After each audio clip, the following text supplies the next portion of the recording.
Assalamualaikum warahmatullahi wabarakatuh. Perkenalkan, nama saya Sarmila dengan NIM A012036. Baiklah, di video kali ini kita akan membahas tentang pupuk organik. Materi yang akan kita bahas yaitu ada pertama pengertian pupuk organik, kemudian jenis-jenis pupuk organik, kemudian manfaat pupuk organik, keunggulan pupuk organik, dan kelemahan pupuk organik.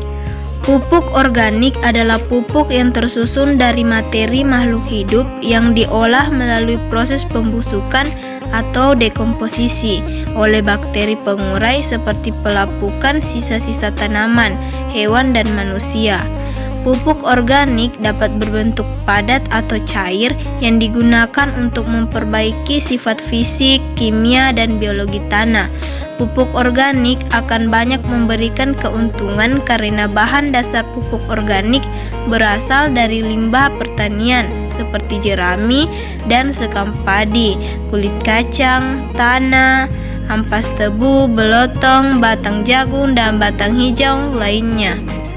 Jenis-jenis pupuk organik yaitu pertama pupuk kandang.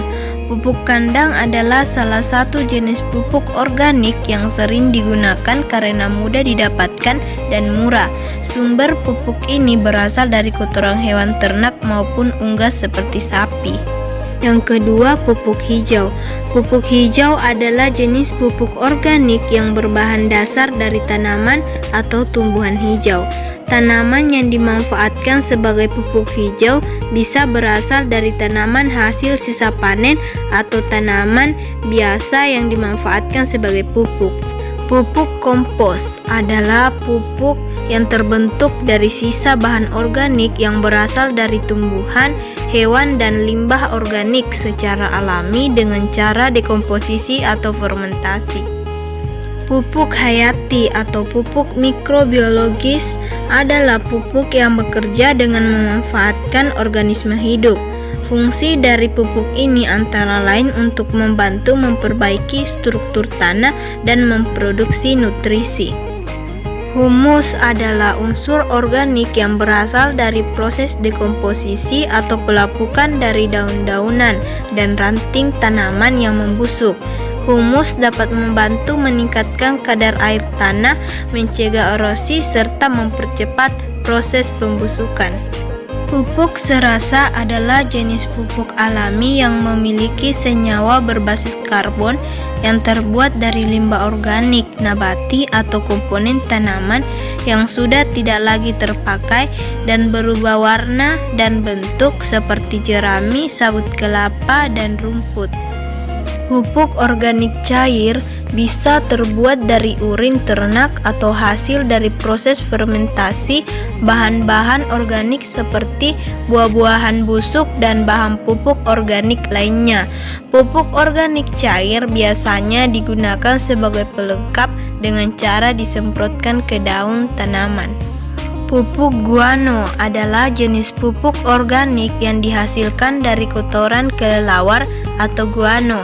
Kotoran tersebut mengendap lama di dalam gua dan bercampur dengan tanah serta bakteri pengurai di sarang kelelawar. Adapun manfaat pupuk organik yaitu pertama, mampu membantu mencegah erosi lapisan atas tanah. Kedua, mampu menjaga dan merawat tingkat kesuburan tanah.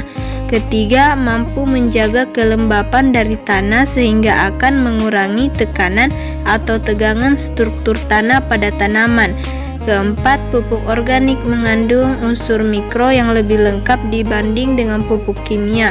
Kelima, mengandung asam humat atau humus yang mampu meningkatkan kapasitas tukar kation tanah. Dalam pupuk organik yaitu satu, pupuk organik mengandung unsur mikro yang lebih lengkap dibanding pupuk anorganik. Kedua, pupuk organik akan memberikan kehidupan mikroorganisme tanah yang selama ini menjadi sahabat petani dengan baik. Ketiga, pupuk organik mampu berperan memobilisasi atau menjembatani hara yang sudah ada di tanah sehingga mampu membentuk partikel ion yang mudah diserap oleh akar tanaman. Keempat, pupuk organik berperan dalam proses pelepasan hara secara perlahan dan kontinu sehingga dapat membantu dan mencegah terjadinya ledakan suplai hara yang dapat membuat tanaman menjadi keracunan. Kelima, pupuk organik mampu membantu menjaga kelembapan tanah dan mengurangi tekanan atau tegangan struktur tanah pada akar-akar tanaman.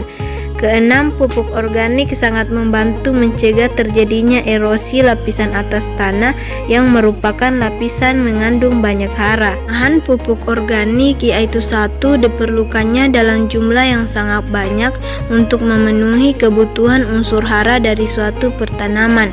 Kedua, hara yang dikandung untuk bahan yang sejenis sangat bervariasi. Ketiga, bersifat ruan, baik dalam pengangkutan dan penggunaannya di lapangan. Keempat, kemungkinan akan menimbulkan kekahatan unsur hara apabila bahan organik yang diberikan belum cukup matang. Demikianlah presentasi dari saya, N.